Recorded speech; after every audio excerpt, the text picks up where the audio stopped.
आज हम आचार्य चाणक्य की एक कहानी के माध्यम से सफलता का मंत्र जानेंगे। कहानी इस प्रकार है। एक बार आचार्य चाणक्य अपने शिष्यों को दीक्षा से रहे थे।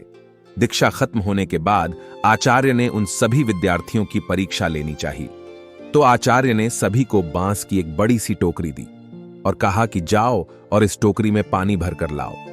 अब यह बात सुनकर कुछ विद्यार्थियों के तोते उड़ गए कि भला ऐसा कैसे संभव है, इस टोकरी में तो पानी भरते ही निकल जाएगा। लेकिन गुरु का आदेश था, उसका पालन उनको करना ही था। सभी शिष्य अपने अपने काम में लग गए। कोई पानी भरता तो वापस निकल जाता और कोई सिर्फ उनको देखता रहता कि जब ये भर ही रहे हैं तो मैं क्या उखाड़ लूंगा। इस तरह लगभग सभी शिष्य खाली टोकरी के साथ लौट आए। लेकिन एक शिष्य ऐसा था जो सोचने लगा कि मेरे गुरु इतने बुद्धिमान हैं, बेवजह का काम तो दे नहीं सकते, जरूर इसमें कोई ना कोई बात होगी। वह बार बार पानी भरता रहा और बार बार पानी रिस रहा था, लेकिन वह रुका नहीं, लगातार धैर्य के साथ अपना काम करता रहा। अब जैसा कि आप जानते हो कि बांस को जितना हम पानी में डुबोते हैं वह उतनी ही फूलती जाती है, और अंततः उस बांस की टोकरी के सारे छिद्र भर गए और अब उसकी टोकरी पानी से भर चुकी थी।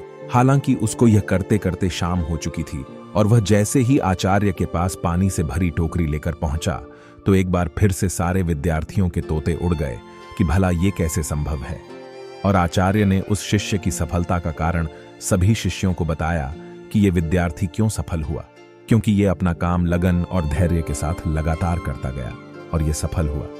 इस कहानी से हमें 3 बातें सीखने को मिलती हैं। सफलता के लिए लगन बहुत जरूरी है। अगर हम किसी काम को करने के लिए पूरी लगन से जुट जाएं तो हम उसमें सफल हो ही जाएंगे। सफलता के लिए धैर्य भी बहुत जरूरी है। हमें किसी काम में असफल होने पर निराश नहीं होना चाहिए।